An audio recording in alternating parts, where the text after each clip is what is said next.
नमस्कार दोस्तों, welcome back to our channel. Friends, मैं आप सबका अपने चैनल स्टॉक्स फॉर लाइफ पे बहुत स्वागत करता हूं। Welcome to STFL family. Dear family members, कल के दिन आते हैं दीपक नाइट्रेट के नंबर्स। और नंबर्स की बात की जाए तो स्टैंडअलोन के नंबर्स हमें मोर और लेस फ्लैट देखने को मिल रहे थे, लेकिन इनके कॉन्सोलिडेटेड जो बिजनेस थे उनमें फेनोलिक रेवेन्यू की वजह से इनके प्रॉफिट अच्छे खासे बढ़ चुके थे। ईपीएस की बात की जाए 70% अप देखने को मिल रहा था।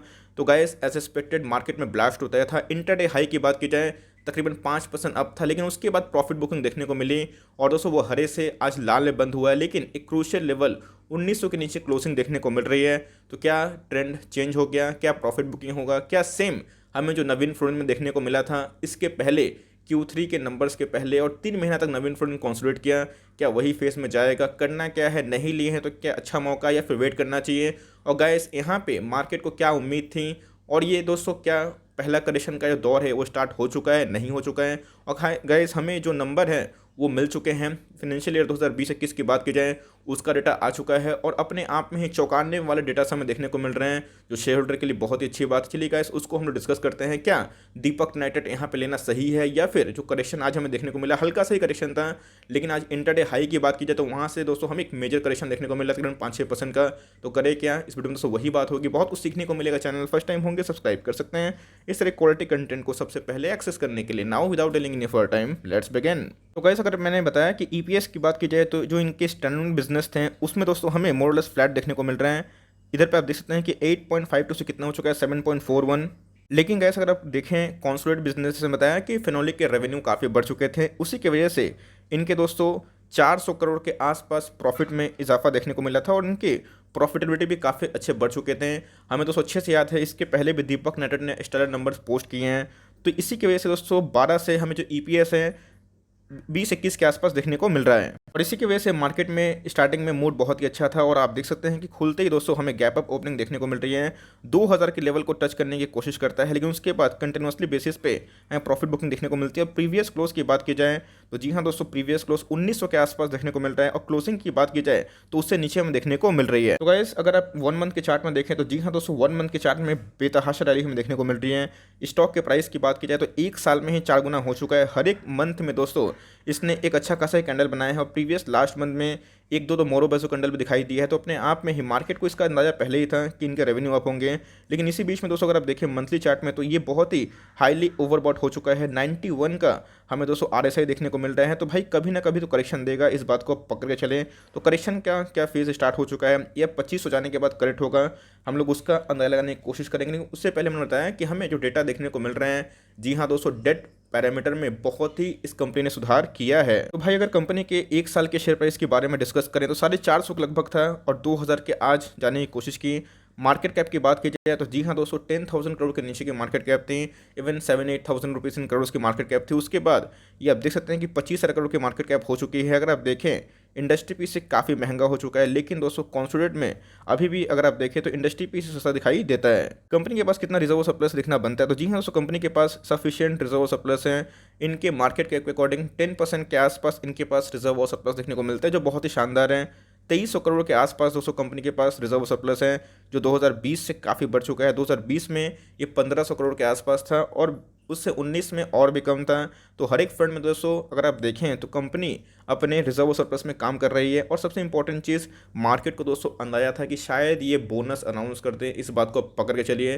बिकॉज आपने देखा कि आरती इंडस्ट्रीज ने ये बोनस अनाउंस किया और इधर पे नवीन फ्लोरिन से भी सेम एक्सपेक्टेशन लगाया जा रहा है। अभी कभी बोनस अनाउंस होता है तो ये कंपनी के हाथ में होती है, लेकिन मैं देख रहा था वेरियस सोर्सेज में जहां बोनस को लेके बहुत ज़्यादा स्पेकुलेशन चल रहा था। ऑल दो कंपनी ने इस बार बोनस को लेके कुछ भी मुंह नहीं खोला है, लेकिन मुझे लगता है कि लॉन्ग रन में कंपनी के पास पोटेंशियल काफ़ी है, शायद बोनस अनाउंस कर दें। तो ये भी एक बहुत बड़ा फैक्टर है जहां मैं देख रहा हूं कि मार्केट के मूड को दोस्तों बोनस का जो न्यूज़ है शायद ड्राइव कर दे। लेकिन इसी बीच में अगर आप देखें दोस्तों तो कंपनी के ईपीएस बढ़िया हुए हैं। इसी के बीच में कंपनी ने बहुत ही शानदार दोस्तों आरओई मेंटेन किया है। मुझे संदेह था कि कंपनी 2021 की फाइनेंशियल ईयर तक, मतलब 20-21 की मैं बात बोल रहा हूँ, ये आरओई मेंटेन कर पाएगी या फिर नहीं कर पाएगी। दोस्तों 30 के ऊपर आरओई अभी मेंटेन हो चुका है, जो 4 क्वार्टर का समरी होता है। और बिलीव करिए दोस्तों, ये बहुत ही शानदार है।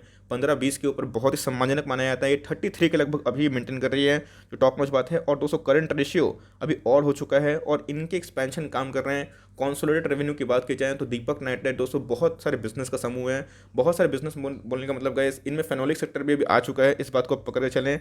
और इधर पर दोस्तों मैं देख के सरप्राइज हो गया, हमारे पास डेटा अवेलेबल है 2020 से 2021 में अगर आप देखें तो भारी भरकम दोस्तों डेट में जो इनके डेट थे इनकी इक्विटी के अगेंस्ट में उसमें गिरावट देखने को मिल रही है। गाइस जब हम दीपक नाइट्राइट को कवर करते थे आपको अच्छे से पता है दीपक नाइट्राइट का उस समय डेट टू इक्विटी रेशियो 0.9 के आसपास था, उसके बाद 0.65 हुआ और आप देख सकते हैं कि अभी की बात की जाए 0.22 के लगभग है। मतलब ये बहुत जल्दी शायद अपने आप को डेफ्री कर लें तो ये दोस्तों बहुत बड़ा प्लस पॉइंट होगा। मुझे लगता है कि ये मास्टर स्टॉक होकर कंपनी कंटिन्यूअस बेसिस पे अपने प्रॉफिट को बढ़ा रही है, अपने रेवेन्यू को बढ़ा रही है, अपने एग्जिस्टेंस को बढ़ा रही है और साथ में जो डेंट था आपका डेट टू इक्विटी को लेके जो 0.5 के ऊपर थोड़ा सा संदेहजनक होता है और 1 के ऊपर थोड़ा सा रिस्की होता है, लेकिन कंपनी का इसमें बहुत काम कर रही है और ये बहुत ही चौंकाने वाला डेटा दोस्तों हमें देखने को मिल रहा है। कंटिन्यूस बेसिस पे आप देख सकते हैं कि हमें इनके रेवेन्यू में अब देखने को मिल रहे हैं कंपनी के 18, 19, 20 की बात की जाए तो जी हाँ दोस्तों 21 की बात की जाए तो इनके जो रेवेन्यू है रैपिडली बढ़ रहे हैं। कंपनी के प्रॉफिटेबिलिटी की बात की जाए तो बहुत धांसू तरीके से बढ़ रहे हैं।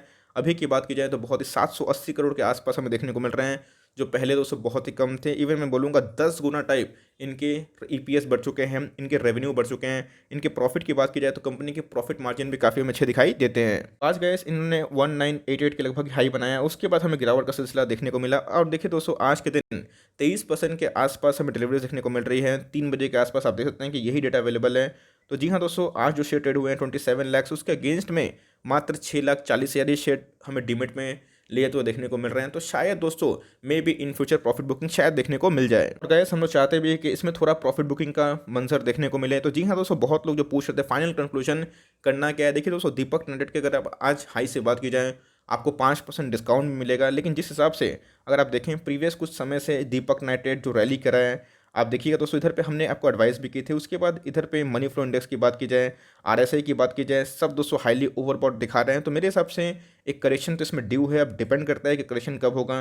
लेकिन मार्केट दोस्तों मुझे लगता है यहाँ तक ये बोनस को लेकर एक्सपेक्टेशन था जो शायद फुलफिल नहीं हुआ। तो मेरे हिसाब से दोस्तों आने वाले कल में अगर आपको 1750 के आसपास कभी ये स्टॉक देखने को मिलता है जो तकरीबन 100-150 पॉइंट माइनस होता है, वो दोस्तों बहुत ही अच्छा एंट्री पॉइंट हो सकता है। लेकिन अगर आप कमिटेड है कि एसआईपी करना है तो जी हाँ दोस्तों इस पे एसआईपी कंटिन्यू कर सकते हैं। गाइस जो डीप लेवल जाना चाहते हैं मैंने उनके लिए बताया कि 1750, 1770, 1760 इनके अल्टीमेट अपकमिंग टाइम्स में शायद ये देखने को मिल जाए। अगर 2000 का लेवल सस्टेन नहीं कर पाता है, तो नहीं पाता है, तो मुझे पक्का यकीन है कि आने वाले कल में इसमें ज़रूर देखने को मिलेगा। बिकॉज मार्केट में पहले से ही इसको लेकर न्यूज़ थी, इसलिए दोस्तों ये जो रैली आई है ये ऑलरेडी फैक्टर इन हो चुकी है। लेकिन बेचना तो एक भी शेयर नहीं है फॉर लॉन्ग टर्म, बिकॉज ये बुढ़ापे की लाठी बनेगा और एसटीएफ का सुपर टॉपिक है।